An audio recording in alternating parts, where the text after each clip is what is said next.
added, there's 700 students in our school, so it's a good number of students that are taking these courses. The academic goal is to eliminate barriers so that all students participate and experience success in high-quality curricular and extracurricular programs, and that goal has made significant progress. Student participation data indicates that there are parity across all those areas. And the data collection goal, this is a multi-year goal that this is the first time we've had this goal, and this was to begin to use more of a high-quality data to determine things that we normally would use quality data, like qualifying data for, or qualitative data for, and there was not significant numerical data. So we were looking at specifically school climate, student mobility, and equity and inclusion. So earlier in the year, we gave both students and staff, teaching and non-certified staff, climate surveys, and looked at those results and looked where we felt our students were, where we felt our teachers were, and we're going to be making changes to, how we provide instruction, how we provide social and emotional learning support, what our students need regarding what's happening in our world today, and we are looking at those types of surveys to get real data. We know that our kids are struggling in many ways, socially and emotionally, as are kids across the state and country and world probably.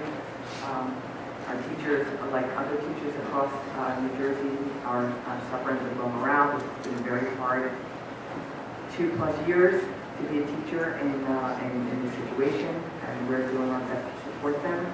And student mobility data surveys are still in production to try to iron out how we can get the best information about why students or parents or people are leaving on or leaving on. So we are working on that. Since I downloaded the infographics, I have to give credit to our document. That's this last slide. Thank you very much.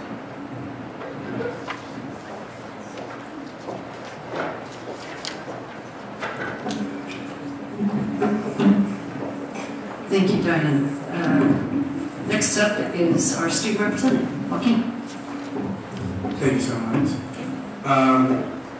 Starting with Kimball School, they had their B grade assembly, which was a great success, along with their Academy for Parents, which helps to support and reinforce students learning at home.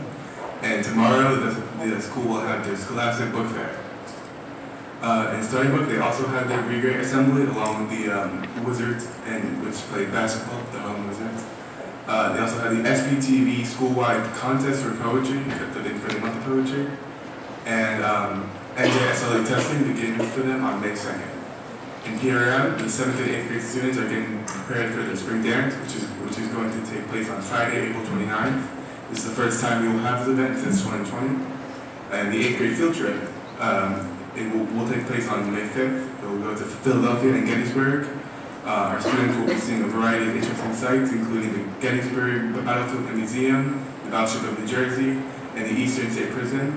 They'll also have fun on a lunch cruise on the river and a trip to Dave & Buster's. The NJSLA assessments will be administered to all of our students on May 9th and 10th for language arts and May 16th and 17th for math. The 8th grade students will take the science assessment on May 19th and 20th. And the field day is returning again for the first time since 2020 on Friday, May 27th. Field day is always very special. Students will participate in many fun games and activities over the course of the day. Lunch will be provided by Outback and dessert from Dairy Queen. From Finland High School, the World Language Honor Society has inducted over 51 members total. Our student leaders volunteered for the American Guerrero organization. The students worked hard in the peach orchards and apple orchards to prep land for farmers, and students learned about the importance of pre-season prep work and drip irrigation.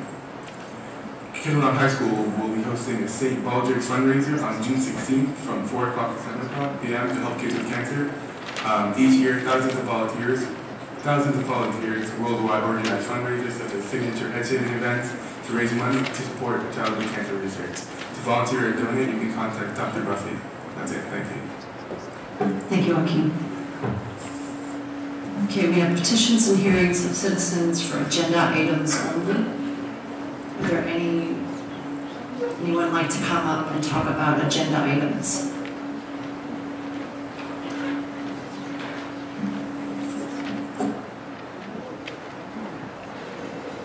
When you speak, just please state your name and if you're a resident of Kinnelon. Thank you. Hi, my name is Dana Leonard, and I am a resident of Kinnelon.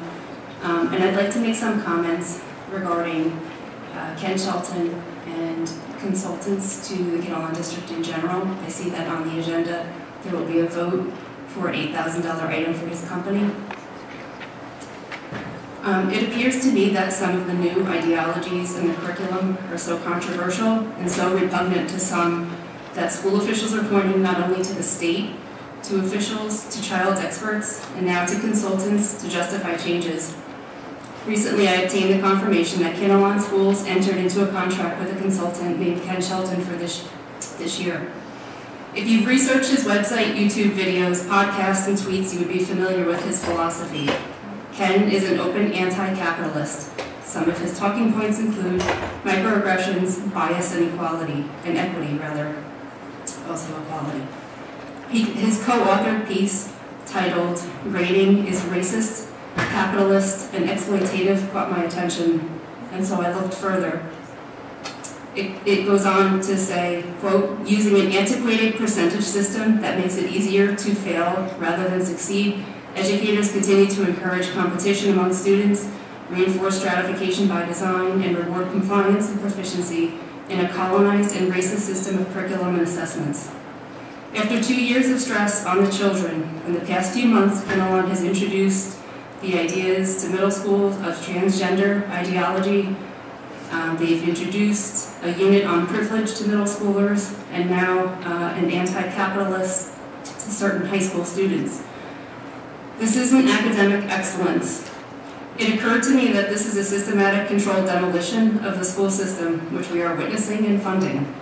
But I'll leave it to Ken Shelton's own words to share. He says, quote, "He is looking for co-conspirators in education. What can I do to dismantle the systemic components of education that perpetuate race and disconnect with culture? If curriculum," this is his words, "if curriculum is standardized, it's racist by design, period. It's standardized towards an upper middle class, cisgender, white male. So, if you don't fit that category, then standardization isn't designed for you to be successful." End quote. His tweets and retweets are telling. Quote, "The marginalized were terrified after Trump's 2016 victory because we knew he would terrorize us.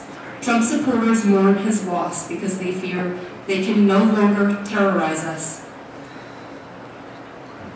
He doesn't sound very tolerant to people with opposing political views, and his widespread bias applies motives to all of one candidate's supporters as terrorizing people. Different total budgets from last year's, I pulled the last year's budgets for the 2021 school year approximate some line items, say 42 million, some say 45 million for this district for under 1,700 students. It's approximately $25,000 to $27,000 per pupil. And last month we were told we were in a deficit. And the district is paying thousands of dollars, maybe tens of thousands over this contract to fly someone from California to speak to parents and to students. He has very polarizing views, and I think we need to be concerned that he's interacting with students. These figures, these consultants, provide the perfect cover and justification for that which school leaders cannot rationally or morally justify themselves. And I just ask the board to acknowledge the local authority that they have and resulting accountability. I don't know if you're part of this process, and I would ask if you have not been, why not? And just to remind you of something I said earlier, you're the elected leaders, our checks and balances for people who live in this town with children or not, and you're the gatekeepers for the children in this district. Thank you.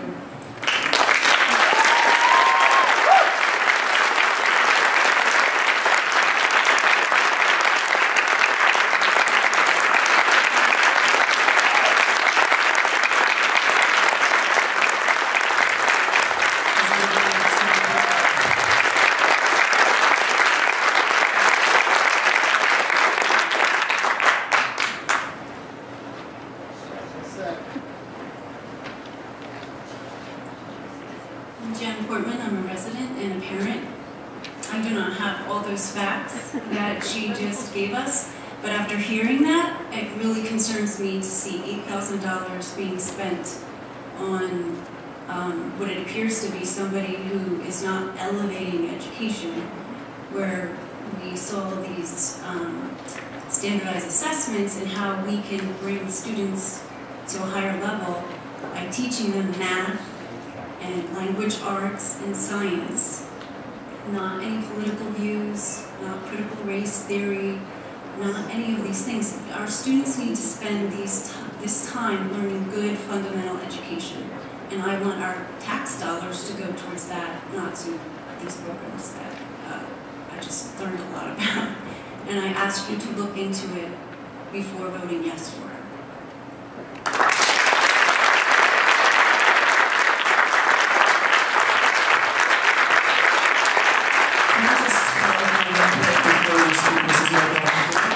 The money that's being spent on DEI was a grant for DEI. So it is not taxpayer money.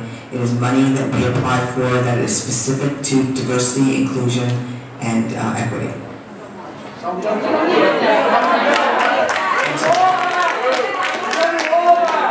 Excuse me. Right here. Excuse me.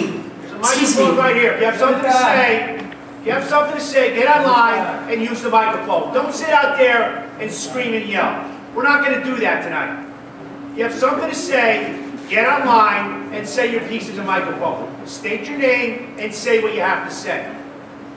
Can I just remind everybody that we are volunteers here and we are trying to do the best that we can in the best interests of the students. And if we all come from compassion and understanding, so we can just understand each other's perspectives and get the data first before we jump to conclusions. I think what Ms. Leonard did was present data very concisely at the microphone. If you have something you would like to say, you have 3 minutes and you may come up to the microphone and say it. Please don't heckle because I will end the meeting. This is not about how loud you can be. This is about us moving forward from COVID together in unity to educate our kids and be an example of that. Please.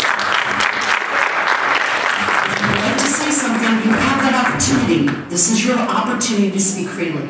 The microphone's right there. Ms. Whalen.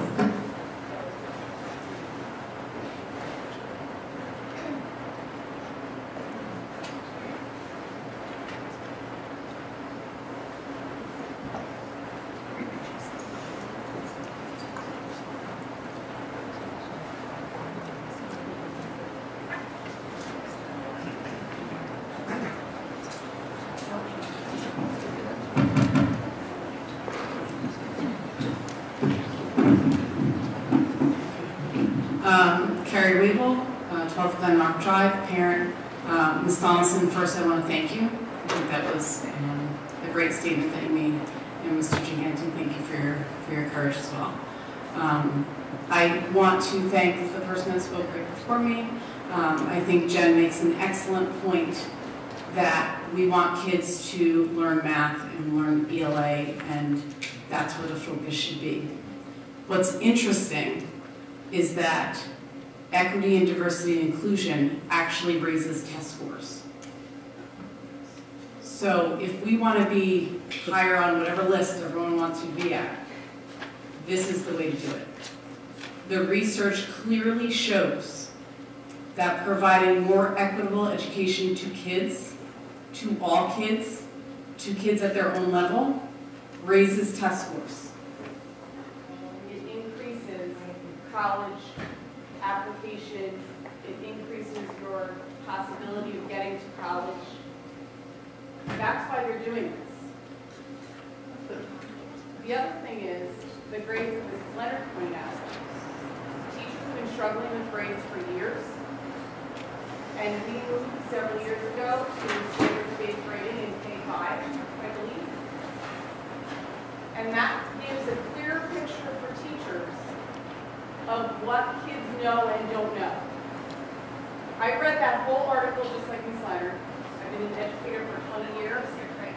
That's talking about giving a different system for grades so that you as parents and teachers can know what your individual kid mastered and didn't master. That's what that conversation's about. It's also about if you give a kid a 0 or a 20, in marking period 1 and marking period 2, they never can get better. That's what doesn't make sense. So I want to be really clear that that diversity, the reason why New Jersey is giving out money is because it increases test scores and helps kids learn.